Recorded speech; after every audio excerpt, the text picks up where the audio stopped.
السلام علیکم ورحمۃ اللہ وبرکاتہ۔ الحمد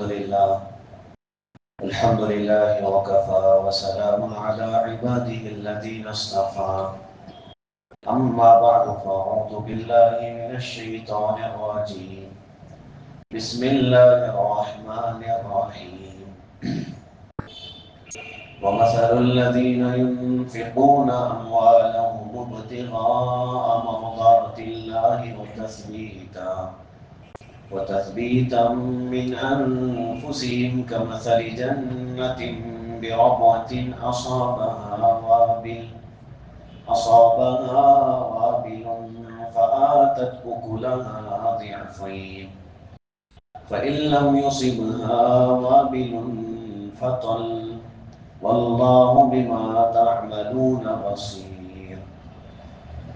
أيود أحدكم أن تكون له جنة من نخيل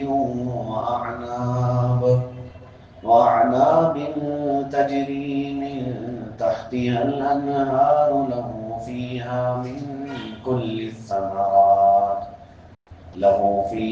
من كل الثمرات وأصابه الكبر وله ذرية ضعفاء فأصابها إعصار فيه نار فاحترقت كذلك يبين الله لكم الآيات لعلكم تتفكرون۔ صدق اللہ العظیم۔ اللہ کے لاڈلے اور پیارے بندوں، میرے دینی بھائیوں، عزیزوں، دوستوں، بزرگوں، گزشتہ آیات میں اللہ پاک نے مثال کے ذریعے سے سمجھایا کہ اللہ کے راستے میں خرچ کرنے والے کس طرح ہوتے ہیں۔ ایک تو وہ لوگ ہیں جن کا خرچ کرنا ان کے اجر کو بڑھا دیتا ہے، ان کو دگنا بلکہ 700 گنا ثواب ملتا ہے۔ کچھ لوگ وہ ہیں صرف ریاکاری، احسان جتلانے کے لیے خرچ کر کے یہ اپنے اس خرچ کرنے والے عمل کو ضائع اور بیکار کر دیتے ہیں۔ آج کی جو آیتیں ہم نے پڑھی اس میں اللہ پاک نے ہمیں یہ بتایا کہ خرچ کرنا کس کے لیے ہے۔ جب ہم کسی کو دے رہے ہیں، کسی پر خرچ کر رہے ہیں، تو ہم کس کے لیے دیں، کس کے لیے اللہ کے راستے میں صدقہ کریں، یہ بات اللہ نے ہمیں یہاں سمجھایا۔ اور جو اللہ کے لیے خرچ کرتے ہیں ان کی مثال کیا ہے، ان کا درجہ کیا ہوتا ہے، ان کا مقام کیا ہوتا ہے، ان کو کتنا اجر ملتا ہے، یہ چیزیں اللہ پاک نے ہمیں اس آیت میں سمجھا۔ کیونکہ ہر عمل کا دار و مدار، بلکہ چکی گول پھرا کر معاملہ اسی پہ جا کے اٹکتا ہے کہ کوئی بھی عمل ہے کرنا اللہ کے لیے۔ ہماری زندگی کا کوئی بھی عمل ہے ہمیں کرنا اللہ کے لیے۔ خاص طور پہ مال کے ساتھ اس صفت کو اس لیے بیان کیا گیا کہ مال میں انسان کو ریاکار بننے کا بڑا زیادہ امکان ہو سکتا ہے۔ یہ ممکن زیادہ یہ ہے کہ مال خرچ کرتے ہوئے انسان کے دل میں ریاکاری آ جائے، جسے دے رہا ہے اس کی حقارت دل میں آ جائے۔ اس لیے اللہ نے خاص طور پہ اس آیت میں فرمایا وَمَثَلُ الَّذِينَ يُنْفِقُونَ أَمْوَالَهُمْ، ان لوگوں کی مثال جو اللہ کے راستے میں خرچ کرتے ہیں۔ کس لیے خرچ کرتے ہیں؟ ابتغاء مرضات اللہ، اللہ کی رضا کے لیے خرچ کرتے ہیں۔ اس خرچ کرنے میں ذرا برابر بھی اپنی ذات کے لیے واہ واہ کروانے کے لیے مقصود نہیں ہے۔ یہ خرچ کرنا، یہ لگانا مال صرف اللہ کے لیے، اس میں ذرا برابر بھی اپنی ذات کا دخل نہیں ہے۔ ویسے تو یہ ہر عمل کے ساتھ ہے، ہر عمل ہمیں کرنا اللہ کے لیے ہے، ورنہ ہمارا عمل کرنا ضائع اور بیکار ہو جائے گا۔ لیکن خاص طور پہ مال لگانے کا جو مسئلہ ہے یہ صرف اللہ کے لیے، کیونکہ ظاہر سی بات ہے انسان جب ریاکار بن جائے گا، ریاکار یعنی دکھاوے کے لیے مال خرچ کرے گا، تو وہ غریب اور غریبی کو حقیر سمجھے گا، اس کے دل میں حقارت آ جائے گی، کیونکہ یہ اپنے آپ کو بڑا سمجھ رہا ہے۔ اس کے دل میں یہ خیال آ رہا ہے کہ میں جو خرچ کر رہا ہوں یہ میری اپنا اس میں کمال ہے، یہ اس میں میرا بڑھوتری ہے، میرا اس میں میرا نام و نمود ہے، تو سامنے والے کو خود بخود اس کی غریبی کو وہ کمزور سمجھے گا، اس کی غریبی کو وہ حقیر سمجھے گا۔ اس لیے یہ شرط لگائی گئی کہ خرچ کرنا اللہ کے لیے ہو، ہماری اپنی ذات کے لیے نہ ہو۔ اور یہ جو مزہ ہے نا اللہ کے لیے خرچ کرنے کا، اتنی لذت والی چیز ہے کہ اسے اس سے ہٹ کر کسی اور طریقے سے کر لینا، پھر وہ مزہ ختم ہو جائے گا۔ ایک انسان جب اللہ کے لیے دے گا نا تو اس کے دل کو سکون اور راحت ملے گا۔ حضرت جنید بغدادی رحمۃ اللہ علیہ بہت بڑے اللہ والے گزرے ہیں۔ ان کے سلسلے میں علماء نے لکھا ہے کہ ایک مرتبہ ایسی غریبی آئی کہ بال کاٹنے کے لیے بھی پیسے نہیں تھے، ان کے بال کاٹنے کے لیے بھی ان کے پاس پیسے نہیں تھے، بال بہت بڑھ گئے۔ ان کے استاد کے پاس گئے تو ان کے استاد نے کہا کہ جنید بال کٹاؤ۔ اب استاد کا حکم تھا، باہر نکل آئے، سمجھ میں نہیں آ رہا تھا کرے کیا، تو نائی کی دکان پہ گئے، حجام کی دکان پہ، اور وہ اپنے کام پہ مصروف تھا۔ اسے بلایا اور بلا کے کہنے لگے کہ بھائی دیکھ میرے پاس پیسے نہیں ہیں، میں خالی ہوں، لیکن بال کٹانا ہے، تو ایسا کر کے اللہ کے لیے میرے بال کاٹ دے۔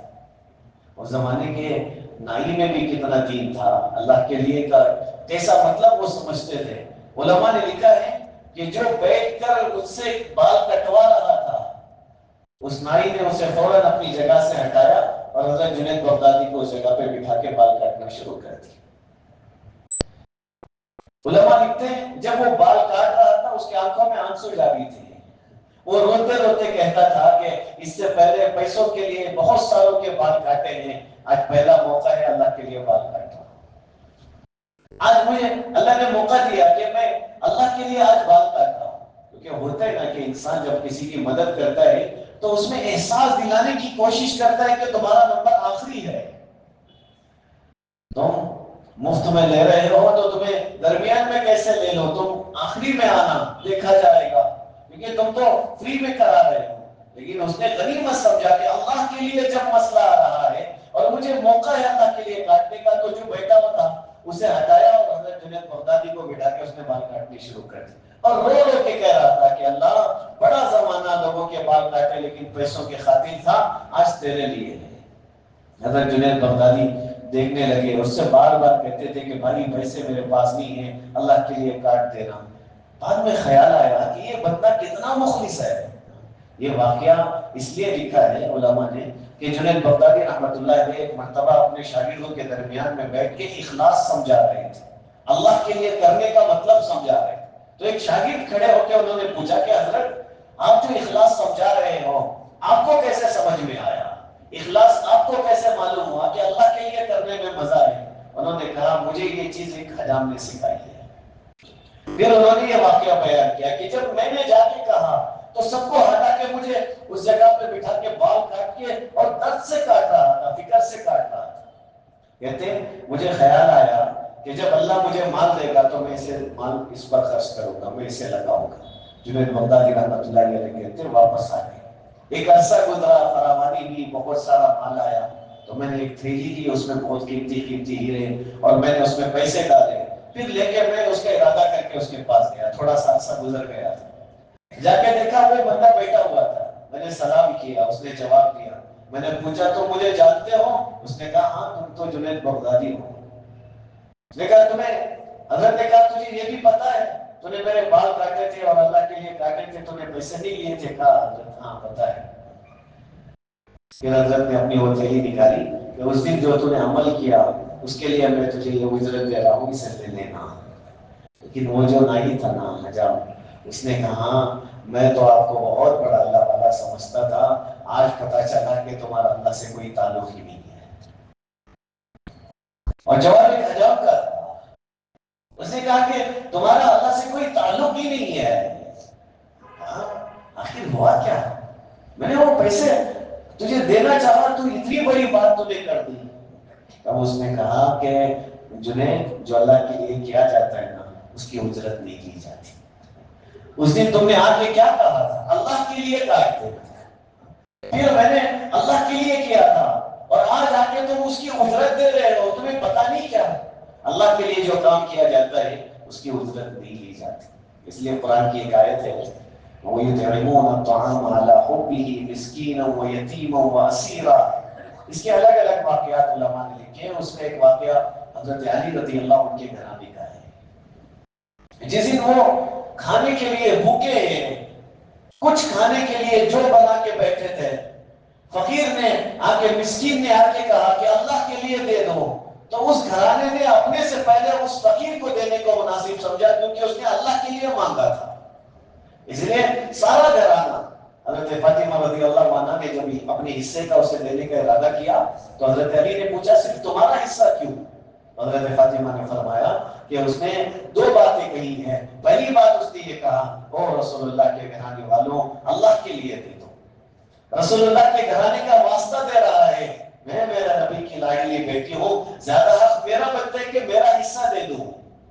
تو حضرت علی نے فرمایا میں کون سا دوسرا ہوں, میں بھی تو نبی کا گھرانے والا ہوں, میں دوں گا. حضرت حسن حسین نے اپنا حصہ دیا, سارا دے دیا. تھوڑی دیر کے بعد پھر جو تیار ہوا تھا اب کھانے کے لیے بیٹھے ہیں, اب یتیم آ گیا اور آ کے کہتے ہیں میرا کوئی نہیں ہے دنیا میں, بہت بھوکا ہوں, مجبور اور لاچار ہوں, میری مدد کر دو. رسول اللہ کے گھرانے والوں اللہ کے لیے میری مدد کر دو. سب نے اپنے حصے کا نکال کے دے دیا. پھر تیار کیا, تھوڑا سا بچا تھا جسے تیار کیا, اب تیار ہو کے بیٹھے ہیں. اب جب رستے اب آ کے دروازے پہ دستک دیں گے, ایک قیدی کہتا ہے او رسول اللہ کے گھرانے والوں اللہ کے لیے مجھے دے دو, میں قید میں تھا اب باہر آیا ہوں, میں بھوکا ہوں, میرے پاس کچھ بھی نہیں ہے, مجھے دے دو کھانے کے لیے. سب نکال کے دی تھی. اور اخلاص اتنا ہے آگے رسول اللہ کو بتایا نہیں کہ رسول اللہ ہمارے گھر کا یہ واقعہ ہوا ہے, رسول اللہ کو تک بتایا نہیں. جبرائیل کو بھیجا اللہ نے بتانے کے لیے کہ تمہارے گھر میں یہ سارا ماجرا چل رہا ہے. وَيُطْعِمُونَ الطَّعَامَ عَلَىٰ حُبِّهِ مِسْكِينًا وَيَتِيمًا وَأَسِيرًا, کہ وہ مسکین کو بھی کھلا رہے ہیں اور وہ یتیم کو بھی کھلا رہے ہیں اور وہ قیدی کو بھی کھلا رہے ہیں. کیوں کھلا رہے ہیں؟ اللہ نے آگے فرمایا انما نطعمکم لوجہ اللہ, ان کا کھلانے کا مقصد ہی اللہ کی رضا کے لیے ہے, وہ اللہ کو راضی کرنا چاہتے ہیں, کوئی اور مقصد نہیں ہے. اس لیے خاص طور پہ مال وہ انسان اللہ کی رضا کے لیے جو خرچ کرے گا نا, وہ غریبی سے محبت کرے گا, وہ غربت سے محبت کرے گا. اور غریبی تو عیب نہیں ہے نا میرے بھائیوں, اس عنوان پہ میں نے بہت پہلے بھی بتا دیا ہے کہ غریبی بالکل بھی عیب نہیں. آج غریبی کو اتنا عیبدار بنا دیا گیا ہے کہ ایک انسان وہ خود غریب ہے, وہ دوسرے غریب کو حقیر سمجھتا ہے. چار غریب مل کے غریب کی مدد کرنے کو تیار نہیں ہوتے, وہ سامنے والے غریب کو حقیر سمجھ رہے ہیں حالانکہ خود غریب ہے. اور بلکہ بعض رشتے تو اس لیے بچیوں کی توڑے جا رہے کیونکہ وہ غریب ہیں, اس غریبی میں ان کا کوئی قصور نہیں ہے, ان کے رشتے توڑے جا رہے کیونکہ وہ غریب ہیں. جو لڑکے والے ہیں وہ اس گھر میں بیٹھ کے ان کے کھانے پینے کی رکھی ہوئی چیزوں کو دیکھ رہے کتنا جوڑا ہے انہوں نے, ابھی رشتہ نہیں ہوا, بیٹھ کے ان کے تجربے پر نظریں ڈالی جا رہی ہیں. اور وہ بنتا ہے کہ آج میری بہن کو دیکھنے کے لیے آئے, در در کی ٹھوکریں کھا کے اس نے تھوڑا سا جمع کیا ہے. وہ باپ ہے جو صرف سامنے والوں کے دل کو خوش کرنے کے لیے پتہ نہیں کتنا قرضہ لے رکھا ہے اور جمع کر لیا, یہ اس میں سے تلاش کر رہے ہیں اس کی ایمانداری کو. اور تانے بھی لوگ دیتے ہیں, نہیں آگے آ کے ہمارا بچہ یہاں کیسے رہے گا, یہاں اس گھر میں میرے بچے کی زندگی کیسے کٹے گی. گھر ایسا ہو کہ آ کے کچھ دن رہنے کو میرے بچے کو مزہ آ جائے. اس سے زیادہ غریب تو یہ لوگ ہو گئے جی, اس امید کو لے کے ان کے گھروں میں کیا ملے گا ہمارے بچے کو, آپ کیا دو گے ہمارے بچے کو. یہ سارے جو سوال ہو رہے ہیں آپ تھوڑا سا توجہ کر کے دیکھو اس میں غریب کون ہے. اس لیے اگر غریبی عیب ہوتی نا تو رسول اللہ کبھی غریبی والی زندگی نہیں گزارتے, اور اللہ کے رسول کی بیٹیاں غریب غربت والی زندگی نہیں گزارتی, اور گزاری ہے انہوں نے زندگی گزاری, اور ایسی گزاری ہے بسا اوقات رسول اللہ کی آنکھوں میں حضرت فاطمہ کو دیکھ کے آنسو آ جاتے تھے. اتنی غربت سے سب سے لاڈلی بیٹی زندگی کاٹ رہی ہے, اور اللہ کے رسول دلاسا دیتے ہوئے کیا کہتے ہیں, آج جو بھی ہے دنیا میں برداشت کر لینا, کل قیامت کی ساری کامیابیاں اللہ تجھے ہی دے گا, سب تجھے ملے گا. اس لیے جب خرچ کرنے کا موقع ہونا تو اس بات کا ارادہ کر لے کہ دیں گے تو اللہ کے لیے دیں گے. یہ ارادہ کر لے کہ سب سے پہلا مسئلہ یہ ہے کہ ہمیں خرچ کرنا اللہ کے لیے ہے. اللہ کے علاوہ دوسروں کو دکھانے کے لیے یا نام بنانے کے لیے خرچ کرنے کا کوئی فائدہ نہیں ہے. یہاں اللہ نے اسی بات کو سمجھایا کہ ان لوگوں کی مثال جو اللہ کے لیے خرچ کرتے ہیں, ابتغاء مرضات اللہ, اللہ کی رضا کے لیے خرچ کرتے ہیں. اللہ نے فرمایا وَتَثْبِيتًا مِنْ أَنفُسِهِمْ, اور دوسری بات یہ بتائی کہ اپنے نفس میں پختگی پیدا کرنے کے لیے. کیونکہ ظاہر سی بات ہے انسان کو مال سے محبت ہو ہی جاتی ہے, لیکن جب وہ بار بار اللہ کے راستے میں خرچ کرتا جائے گا تو پھر اس کے دل میں ایسی مضبوطی آ جائے گی کہ اب اللہ کے راستے میں خرچ کیے بغیر سکون نہیں ملتا. اس لیے خرچ کرنا دو وجہ سے اللہ نے بتایا, ایک اللہ کو راضی کرنے کے لیے, دوسرا اپنے نفس کے اندر پختگی پیدا کرنے کے لیے کہ کچھ بھی ہو میں خود ضرورت مند ہوں لیکن سامنے والے کی ضرورت کا احساس مجھے ہو کہ مجھ سے زیادہ ضرورت مند وہ ہے. میں اپنے لیے تو تھوڑا سا فاقہ برداشت کر لوں گا, لیکن کوئی ایسا ہے جو میرے سامنے آ گیا ہو اور وہ خود محتاج ہے, میں اسے اس کی محتاجی کی حالت میں نہیں چھوڑ سکتا, میں اس کی ضرورت پوری کروں گا. اللہ نے فرمایا وَتَثْبِيتًا مِنْ أَنفُسِهِمْ, اپنے آپ میں پختگی پیدا کرنے کے لیے جو خرچ کرتے ہیں ان کی مثال ایسی ہے كَمَثَلِ حَبَّةٍ كَمَثَلِ جَنَّةٍ بِرَبْوَةٍ أَصَابَهَا وَابِلٌ فَآتَتْ أُكُلَهَا ضِعْفَيْنِ. اللہ تعالیٰ نے فرمایا ان کی مثال ایک ایسے باغ کی ہے جو ٹیلے پر ہے, اوپر کے حصے پر ہے. علماء نے لکھا کہ ان دو باغوں میں جو نیچے زمین کے برابر ہے, ایک وہ ہے جو اوپر کے حصے میں ہے. اوپر والا باغ بڑے نفع والا باغ ہوتا ہے کیونکہ جب اس میں بارش پڑتی ہے سب سے زیادہ اس پر پڑتی ہے جو اوپر کے حصے میں ہوتا ہے. اور دوسرا فل بارش بھی, اگر زیادہ بارش بھی نہ پڑے نا, ہلکی سی بارش بھی ہو, پھر اس باغ کو نفع ہو جائے گا. نیچے والے باغ کے مقابلے میں اوپر والا باغ نفع والا ہوتا ہے. اللہ نے یہاں وہی سمجھایا کہ ان کی مثال ایسی ہے جو اللہ کے راستے میں اللہ کی رضا کے لیے خرچ کرتے ہیں, جیسے کہ ایک باغ ہے اور ٹیلے پر ہے اور اس پر زوردار بارش آئی ہے اور اس کے جو پھل نکل رہے ہیں نا وہ دگنے نکل رہے ہیں. انہوں نے بس نیت کر لی کہ اللہ کے لیے خرچ کریں گے, جو ثواب مل رہا ہے نا اللہ بڑھا کے اضافہ کر کے دے رہے ہیں. فَإِن لَّمْ يُصِبْهَا وَابِلٌ فَتَلْ, اور اگر زوردار بارش نہ بھی پڑے نا, ہلکی سی بارش بھی اس کے لیے کافی ہو جائے گی. وہ ٹیلے پر جو باغ موجود ہے اس کے لیے ہلکی سی بارش بھی کافی ہو جائے گی. ان کی مثال ایسی ہے, ان کے اخلاص میں تھوڑا سا خرچ کرنا بھی ان کے لیے کافی ہو جائے گا. جب یہ خرچ کرنے میں آئیں گے اور ان کی نیت صحیح ہے, ان کے ارادے صحیح ہیں, ان کے عزائم صحیح ہیں, ان کی سوچ صحیح ہے کہ اللہ کی رضا سے ہٹ کے مجھے کسی اور چیز کے لیے خرچ کرنا نہیں ہے, اللہ کہتے ہیں تھوڑا سا بھی کرے نا پھر ان کے لیے فائدہ ہو جائے گا, ان کو نفع ہی نفع ہے. واللہ بما تعملون بصیر, اللہ تعالیٰ تمہارے سارے کاموں کو خوب دیکھتے ہیں. اللہ کو پتہ ہے تمہارے خرچ کرنے کا کیا مقصد ہے, تم اللہ کے لیے کر رہے ہو یا کسی اور کے لیے کر رہے ہیں. میرے بھائیوں, آج اخلاص ختم ہونے کی ایک وجہ ہو گئی تھی, وہ بھی ایک وجہ ہے کیونکہ انسان تصویر کا عادی بن گیا ہے. وہ جہاں جا کے کچھ بھی کرنے سے پہلے لوگوں کو پہلے بتا دینا چاہتا ہے کہ آج میرا معمول کیا ہے, آج ہم کر کیا رہے ہیں. اچھے دین کے کام میں بھی یہ چیزیں داخل ہوگی. اللہ معاف کرے, اخلاص کے ساتھ جو کام ہونا تھا ان میں بھی جانے سے پہلے بھی لوگ بتا کے جا رہے ہیں کہ آج فلاں دین کے کام کے لیے ہم جا رہے ہیں, آج ہمارا یہ کام ہے, آج اس کے لیے جا رہے ہیں, اور وہاں جا کے بتا رہے ہیں. اس لیے میں خاص طور پہ حج اور عمرے پہ جانے والوں سے ہمیشہ درد سے یہ کہا کرتا ہوں کہ دیکھو تصویر لینا حرام ہے اور وہاں جا کر لینا تو اور بھی بڑا گناہ ہے. کتنے سارے لوگوں کو میں نے اپنی آنکھوں سے دیکھا, اللہ کے رسول صلی اللہ علیہ وسلم کے دربار میں حاضری ہوتی ہے, ان کو اس کا احساس نہیں کہ ہم کس کے دربار میں سلام پیش کرنے کے لیے جا رہے ہیں, وہ اس جگہ پہ ویڈیو لے رہے ہوتے ہیں. بالکل رسول اللہ کے قریب جانے کا وقت ہے اور اس وقت میں یہ ویڈیو کال پہ لوگوں کو دکھا رہے ہوتے ہیں, دیکھو اس وقت میں ہم کہاں ہیں, تم بھی سلام پیش کر دینا.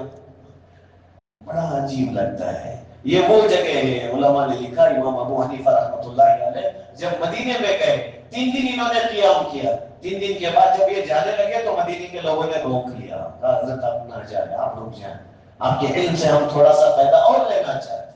حضرت نے کہا کہ نہیں, میرا عذر ہے, میں جانا چاہتا ہوں. لوگوں نے زیادہ ان کو فورس کیا تو تھوڑے دن اور رک گئے، جب جانے لگے تو لوگوں سے کہنے لگے میرا دل تو یہاں رکنے کا ارادہ تو ہے، لیکن جب سے میں یہاں رکا ہوں آج تک میں نے استنجا بھی نہیں کیا ہے، یہ میرے نبی کا شہر ہے، میں ایسے گندا نہیں کر سکتا۔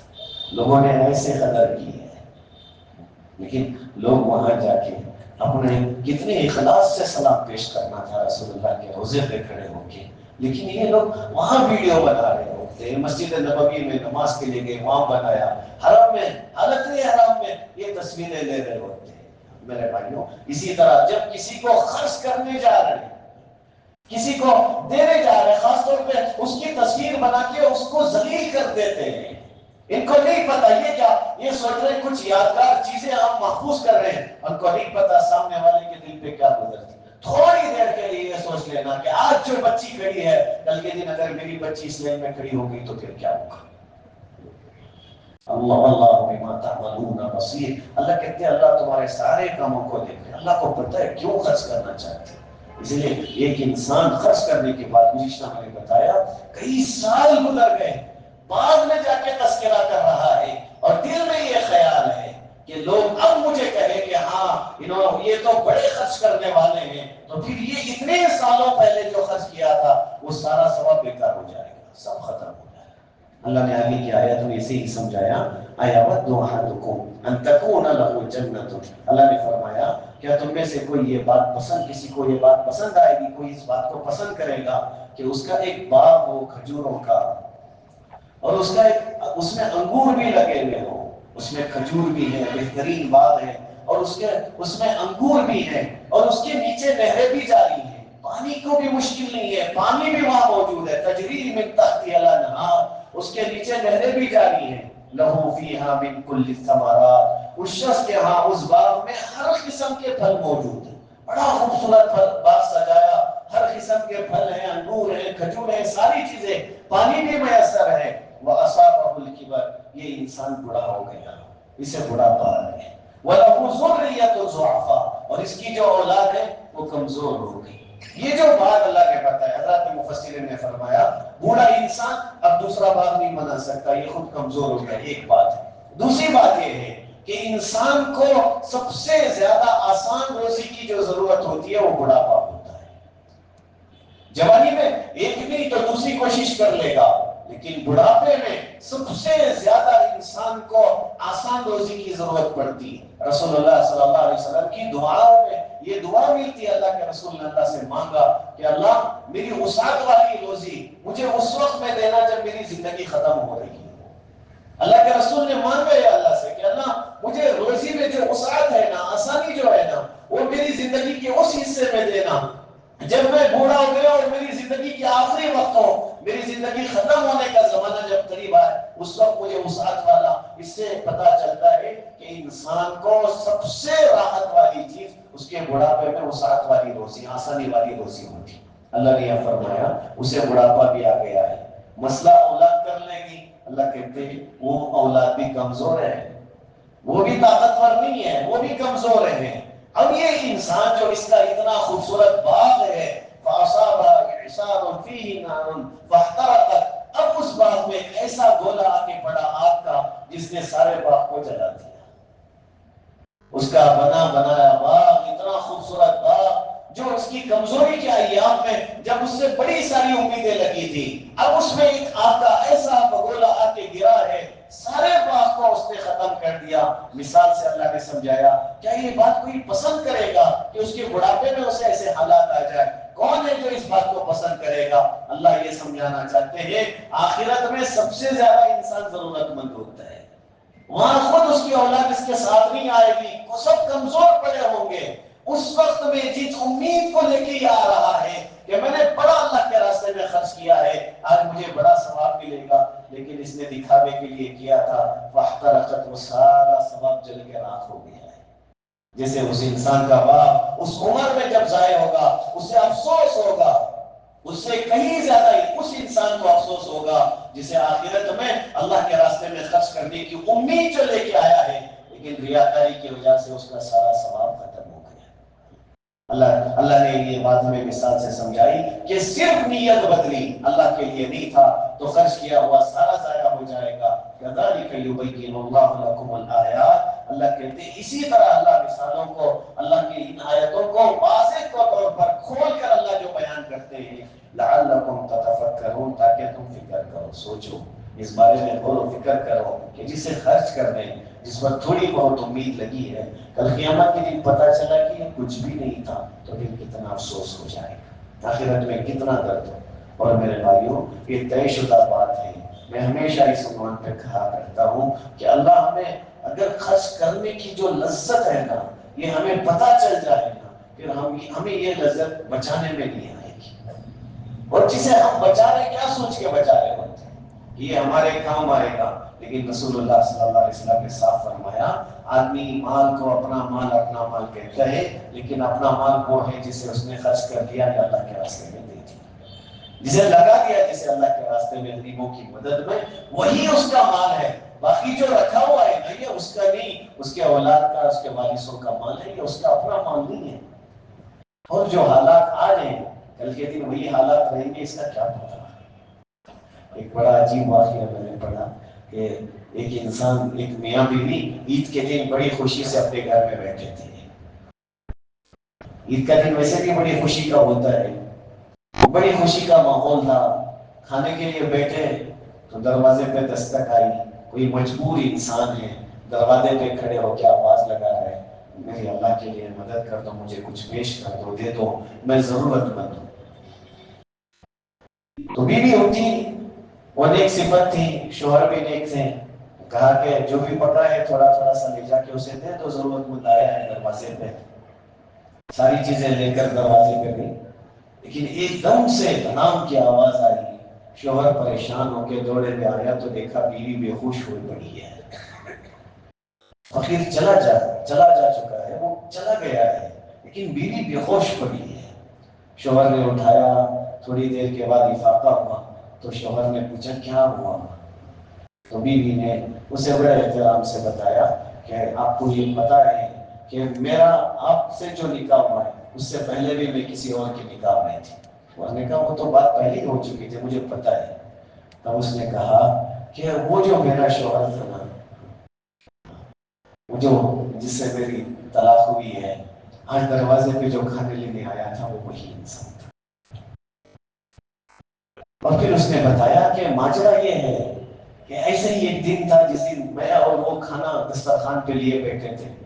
ایک فقیر آیا دروازے پہ، آپ نے مجھے کھانا دے کے بھیجا، لیکن میرا وہ جو شوہر تھا نا، وہ خود گیا اور جا کے اس پہ دھکے دیے اس فقیر کو، اور بڑی گالیاں سنائی اور اس کو بڑا ذلیل کیا. پھر اسے دروازے سے دھکے دے کے باہر نکال دیا. وہ روتا ہوا فقیر چلا گیا. اس کے بعد اس کے حالات ایسے بدلے کہ اس کا سارا مال ختم ہو گیا. ایسے حالات پیدا بھی مجھے بھی چھوڑنا پڑا، پھر میں تمہارے نکاح میں آئی ہوں. تو وہ جو شوہر سامنے بیٹھا باتیں سن رہا تھا، اس نے کہا تمہیں ایک تعجب والی بات بتاؤں، اس سے بھی زیادہ تعجب والی بات بتاؤں. بیوی نے کہا ہاں بتاؤ. تو اس نے کہا وہ جو فقیر تھا نا وہ میں ہی ہوں. وہ جو فقیر تھا نا پہلے لینے کے لیے جو آیا تھا نا، وہ میں ہی ہوں. یہ جو حالات بدلتے ہیں نا، یہ اللہ کے ہاتھ میں ہے. ضروری نہیں کہ آج انسان جو مالدار ہے وہ کل کو بھی مالدار رہے گا، اور ضروری یہ بھی نہیں کہ آج جو فقیر ہے وہ کل کو بھی فقیر ہی رہے گا. اس لیے میرے بھائیوں، بسا اوقات ہم خرچ کرتے ہوئے اپنے رشتہ داروں میں، اپنے بھائی کے بچوں پر یا اپنے قریبی رشتہ داروں پہ خرچ کرتے ہوئے ہم احساس دلانا چاہتے ہیں کہ ہم مالدار ہیں اور تم غریب ہو. حالات بدل سکتے ہیں، یہ ترتیب بدل سکتی ہے. ممکن ہے کہ وہ زمانہ آ جائے جب وہ مدد کرنے والے بن جائے اور ہم ماننے والے بن جائیں. اس لیے جب اللہ نے دیا ہے اور لگا رہے ہیں، اللہ کے لیے لگانے کی ضرورت ہے. وہی بات اللہ نے اس آیت میں سمجھایا کہ دو ہی چیزیں ہیں جس سے فائدہ ہوگا. ایک لگانا اللہ کے لیے ہے، خرچ کرنا اللہ کے لیے ہے. دوسری چیز ہے اپنے اندر پختگی پیدا کرنے کے لیے ہے. ریاکاری کے لیے کریں گے، بنا بنایا سارا خرچ کیا ہوا سب ضائع ہو جائے گا. اللہ سے دعا ہے اللہ تعالیٰ ہمیں اخلاص کی دولت سے مالا مال فرمائے. الحمد لله رب العالمين. اللهم صل على سيدنا شفيعنا حبيبنا مولانا محمد وبارك وسلم. اللهم لا سهل إلا ما جعلته سهلا وأنت تجعل الحزن سهلا إذا شئت. اللهم أيدنا بتأييدك يا رب العالمين. رب ارحمہما کما ربیانی صغیرا۔ اللہ ہم بڑے گناہ گار ہیں، خطا کار ہیں، مجرم و سیاہ کار ہیں۔ اللہ ہم نے بڑے بڑے گناہ کیے ہیں۔ اللہ کبھی تنہائیوں میں بھی ہم نے گناہ کیے، لوگوں کے سامنے بھی ہم نے گناہ کیے، کبھی دوستوں کو، اپنے یاروں کو، اپنی محفلوں کو خوش کرنے کے لیے ہم نے گناہ کیا، گناہ کو گناہ سمجھ کر بھی کر لیا۔ کبھی خیال بھی آیا کہ یہ وہ گناہ ہے جس سے آپ ناراض ہو جائیں گے، پھر بھی ہم کرتے چلے گئے۔ اللہ ہمیں معاف فرما، اللہ ہمیں معاف فرما، اللہ ہمیں معاف فرما۔ اللہ ہماری تنہائیوں کے گناہوں کی وجہ سے ہمارے ایمان بھی جا سکتے ہیں، اللہ ہمارے اعمال بھی ضائع ہو سکتے ہیں۔ اللہ ہماری حفاظت فرما، اللہ ہماری حفاظت فرما۔ گناہوں کی نفرت کو ہمارے دل میں ڈال دے اللہ، نیکیوں سے محبت کو ہمارے دل میں ڈال دے اللہ۔ اللہ زندگی کے ہر عمل کو آپ کے لیے کرنے والا بنا دے اللہ۔ دکھاوے کے لیے کرنے کا کوئی فائدہ نہیں ہے اللہ، لوگوں کے لیے کرنے کا کوئی فائدہ نہیں ہے اللہ۔ صرف آپ کے لیے ہر عمل کو کرنے کی توفیق نصیب فرما اللہ۔ ہمارے ظاہر اور باطن کو درست فرما، تقوی والی زندگی نصیب فرما اللہ۔ اب تک جتنی غلطیاں کوتاہیاں ہوئی ہیں سب کو معاف فرما اللہ۔ خاص طور پہ رات کی تنہائیوں میں جو گناہ ہوئے انہیں معاف فرما اللہ۔ امت کے ہر فرد کو صحیح سمجھ نصیب فرما اللہ۔ امت کا بہت بڑا مجمع بیمار ہے اللہ، سب کو صحت نصیب فرما، چھوٹے بڑے اللہ، ہر قسم کے لوگ بیمار ہیں اللہ، سب کو صحت نصیب فرما اللہ۔ بہت سارے بھائیوں نے دعا کی درخواستیں بھی کی ہیں، ڈاکٹروں نے لا علاج بھی بتا دیا ہے اللہ۔ شفا تو آپ کے خزانے سے آتی ہے اللہ، انہیں صحت اور عافیت کے فیصلے فرما اللہ۔ بہت سارے بھائی ہیں روزی کے مسئلے میں پریشان ہیں اللہ، ان کے روزی کے مسئلوں کو حل فرما اللہ۔ مقدر والی روزی آسانی سے میسر ہونے کے فیصلے فرما، در در کی ٹھوکریں کھانے سے حفاظت فرما اللہ۔ امت کا بہت بڑا مجمع قرض میں ڈوبا ہوا ہے، قرض کی ادائیگی کی شکل میں صورتیں پیدا فرما اللہ۔ بہت بڑا مجمع قیدوں میں بند ہے، رہائی کے فیصلے فرما اللہ۔ بہت ساری بہنیں، بہت سارے بھائی بے نکاح ہیں، نکاحوں کے نظم فرما اللہ۔ بہت سارے بے اولاد ہیں، نیک سارے اولاد نصیب فرما اللہ۔ اللہ جو دنیا سے جا چکے ہیں اللہ، ان تمام مرحومین کی مغفرت فرما، ہمیں اخلاص نصیب فرما، عمل والی زندگی نصیب فرما اللہ۔ یہ جو مجمع ہے، جو بھائی ہیں اللہ، صرف قرآن کی محبت میں بیٹھتے ہیں اللہ، سنتے ہیں، عمل کی توفیق نصیب فرما یا اللہ، عمل کی توفیق نصیب فرما اللہ۔ ہماری اور پوری امت کی جتنی ضرورتیں ہیں آپ بہتر جانتے ہیں، ہماری اللہ دنیاوی اور اخروی ضرورتوں کو اپنے خزانے غیب سے پوری فرما، ہمیں اخلاص نصیب فرما، عمل والی زندگی نصیب فرما، ہماری دعاؤں کو اپنے فضل سے قبول فرما۔ جزا اللہ عنا محمدا ما هو اهله صلی اللہ علیہ وسلم۔ سبحان ربک رب العزة عما یصفون وسلام علی المرسلین والحمد للہ رب العالمین۔